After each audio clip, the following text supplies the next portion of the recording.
Ladies and gentlemen, yeah, people have debated whether money is everything or is not. But to me, I think money is a tool that can be used wisely to get near anything you want. If you can use it wisely, you can always enjoy your presence on earth as a person who has the paper or the money. So previously we talked about the limiting thinking that has been developing beliefs that have actually prevented us from getting the money.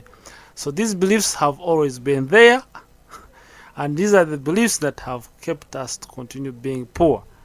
But thank God, at the end of the day, we shall get better. We have overcome them. If you miss that program, of course, listen up to the end. I'll give you a link where you can find almost all the programs you've missed. Now, today we are going to talk about the most important aspect of money, which means that if you get to know more about this aspect, then chances are high that you want to be rich, you want to be a successful lady, you want to be a successful man. The other thing you need to understand is that wealth is a consequence, not a reward. You got to believe that wealth is a consequence, is a product. Wealth is a result of what you've been doing. At the beginning, we started talking in the previous program that money is not a reward. It's a consequence. Money is a consequence of the value you have given to the market. And we define that value is weighed on how many people you have helped solve their problems and how intense the problem is. So if you can solve a very big problem on a large scale, then you want to be wealthy. Of course, Facebook helped us connect. It solved the problem of lack of connection. We are not connected globally before Facebook was made. But once Facebook was made, people got connected. And that was a very big value to the market. And the man became the richest among the richest men at the age of 30. So is other social media like Twitter, which also added on a group. They keep on changing and adding value to the way how we get connected. So someone who made a computer accessible to individuals, so-called Bill Gates, has continued to become wealthy. So it depends. Wealth is not a reward. I want to challenge everyone who thinks that some people were born to be rich and others were born to be poor. That is an absolute lie. This is an unforgivable lie. You are lying yourself. I'm lying myself if I think I was not meant to be wealthy. Some people think African nations were meant to be poor. No, it's not true. If we step up the game, if we step up our lives, if we consciously develop our mind to start seeing things the way they are other than seeing things the way we want them to be, we shall start revolutionizing our lives, our communities, and we shall become better nations and better continent, and the rest of the world shall be coming to learn from us, asking us, how did you do it? But the whole game starts from the mind, understanding that wealth is not a reward, it is a consequence.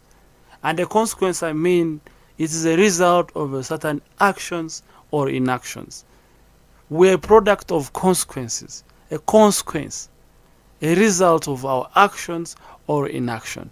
I don't know how I can stress it enough to make you believe that the amount of money you have in the pocket is actually a consequence of your value, the consequence of what you've done and what you've not done, the consequences of what you believe and what you don't believe in. So if you believe that you are not going to be wealthy, even if you worked million hours a day, if it is possible, you would still remain poor, because also we're a product of our thoughts. What we constantly think about directs who we wanna be in the future or in the near future. So you're a consequence of a production of actions or inactions. The things we refrain ourselves from doing and the things we put ourselves to do, however scary or interesting they are the one that makes us wealthy or poor. So our poverty, my poverty and your poverty largely depends on your actions and inactions. I want you to believe it doesn't depend on God. God created you. He gave you almost everything you need. It's up to you. With this influx of the internet, you can largely learn anything you want on earth.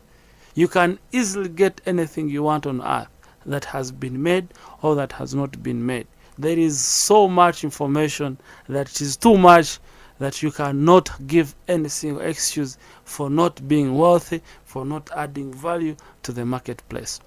Just because we think wealth or being rich is a reward, maybe from the Most High, maybe from the witch doctors, maybe from, I don't know.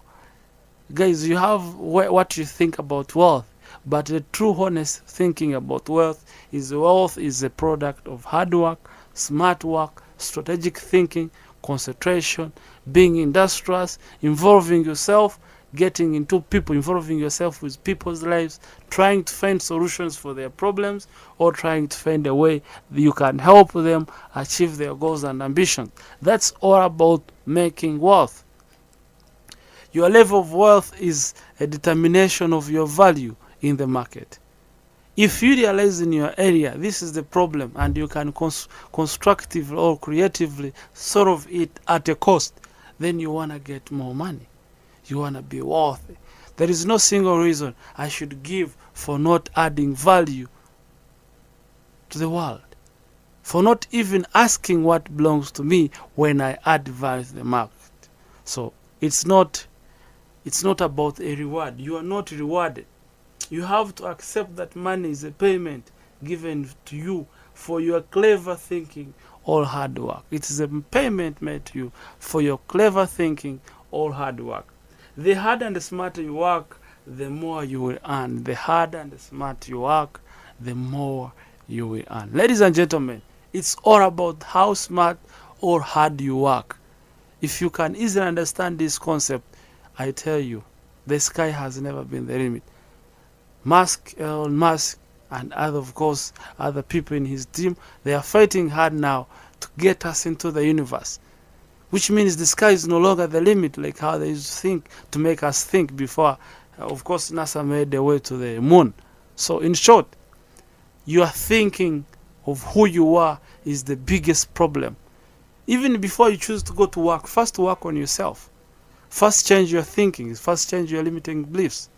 First start believing that you can be as wealthy as you want to be after understanding that you're a product of the consequences of your actions or inactions. If you spend more time in bars, boozing, intoxicating your body, if you spend more time in idle talks, if you spend more time blaming, you spend more time intoxicating others with negativity, pessimism, lack of ambition, being there reckless, if you spend more time being reckless, not taking time to decide what the course of your life and the kind of action you want to take, if you don't take time planning and executing your plan, you have no place for being wealthy. You got to step up, plan your work out your plan. You do the talk and walk with the talk. You move in a way that you want to. You shouldn't be a victim of circumstances. You shouldn't be swayed and rolled by circumstances. You should definitely decide who you want to be and work hard to be that person. And I pray, or I even pray, that you become rich. I become rich. And being rich, I mean having to do what you want to do in the time you want to do it. Having the tool called money, wealth, that can give you what you want to get in a particular time you want it. So there is no excuse, ladies and gentlemen, for all of us not being successful. It's high time that me and you stepped up the game and started creatively thinking ways of becoming more successful.